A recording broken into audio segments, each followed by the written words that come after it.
Hey everybody, and Tony here with a review of Second Star to the Left, which aired on BBC on December 24, 2001. The director was Graham Rolfe, the producer was Jackie Edwards, it was written by Jimmy Hibbert, the music was composed by the Music Sculptors and Mark Sear Wade, the singer for You Can Be a Hero was Becky Jane Taylor, and it starred the voices of Hugh Laurie, Mark Williams, Barbara Windsor, and Henry Cherrytree. I got introduced to this film by complete chance, most notably through the song You Can Be a Hero, sung by Becky Jane Taylor, and I was about 9 or 10 years old when I first heard about it, but never really heard about the film until I was about 13 or 14 years old.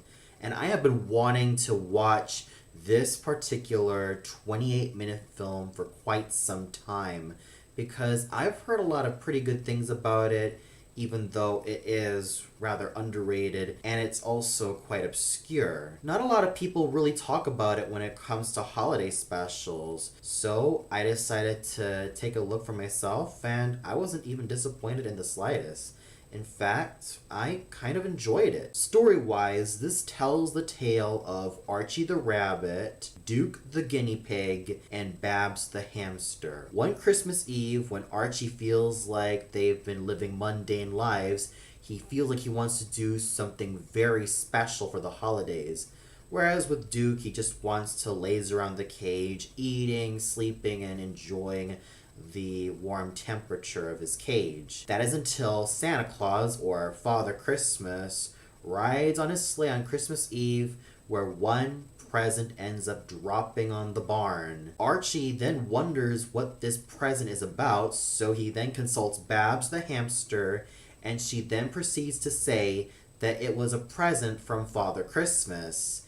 They even find out that the present belongs to a young girl named Polly, so it's up to these three to deliver Santa's present to Polly. So as one can tell, the story is rather simple in its execution, but it's rather effective. It's charming, it's innocent, and it will leave you warm and fuzzy from beginning to end. Yes, there are some plot holes in the story which are yet to be resolved, but other than that, I still thought it was a well-woven and well-told story from beginning to end. And of course, the main conflict of these three protagonists doing their damnedest to deliver Santa's present to Polly is certainly something that's commendable, especially when you have these three going through thick and thin trying to really get this mission accomplished. And even though this film is only about 20 minutes and you can do so much in that time, it still manages to be well paced. So I'm not going to mince words here. The story is overall solidly told. The animation is absolutely lovely. However, what I seem to notice about Archie's character design is that he looks too thin and too small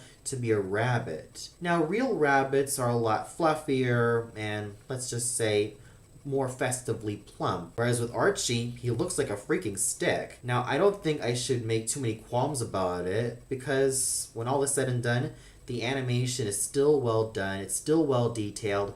I really love the background designs, I really love the color palettes. It manages to have that wintry sensation, which I love so much.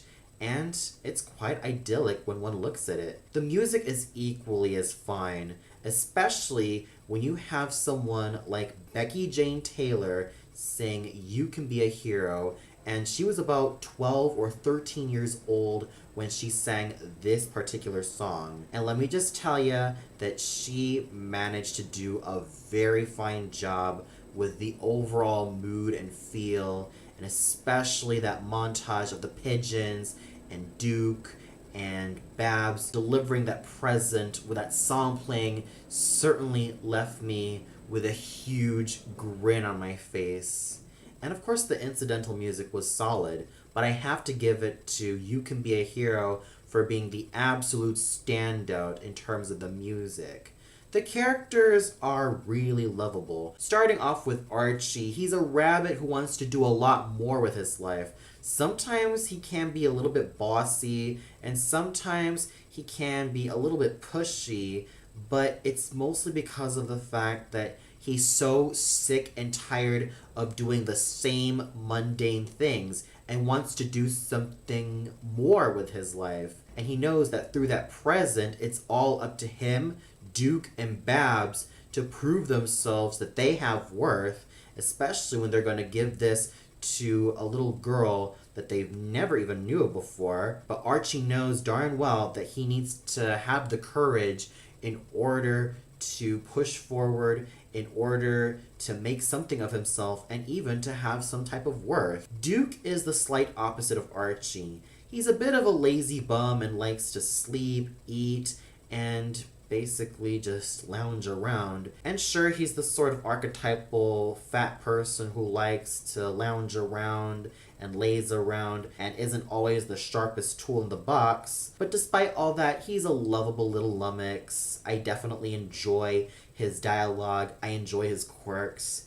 And he manages to be quite fun as a character. Babs is the sassy girl of the group. She's a hamster who's not afraid to speak her mind, and she's one who is always willing to go for an adventure. She's also very resourceful, as she also manages to make a great use of strategy. And the other characters serve their purpose, like a talking snowman who manages to steal the show with his overall warm and jolly personality. And let's not forget about Santa Claus, aka Father Christmas, whose overall jolliness and wisdom managed to be great assets to his character. And the other minor characters, including the pigeons and Polly, are really good. So even though the characters are rather simplistic in their characterization, they still have a fair amount of charm to make them stand out pretty well.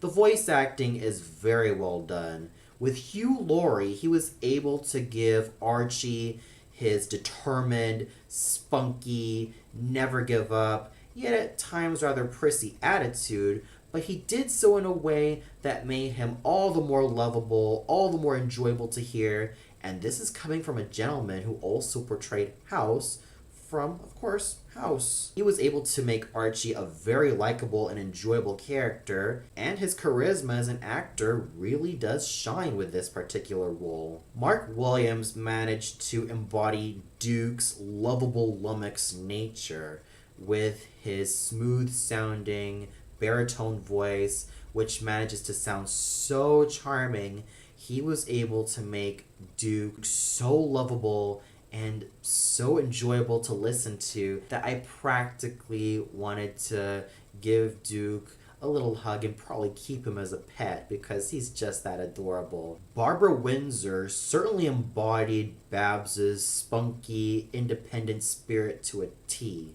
She was able to put in a lot of vivacity to Babs with her spunky attitude, with her never give up nature, and of course, that willingness that she managed to portray made her absolutely brilliant in my eyes.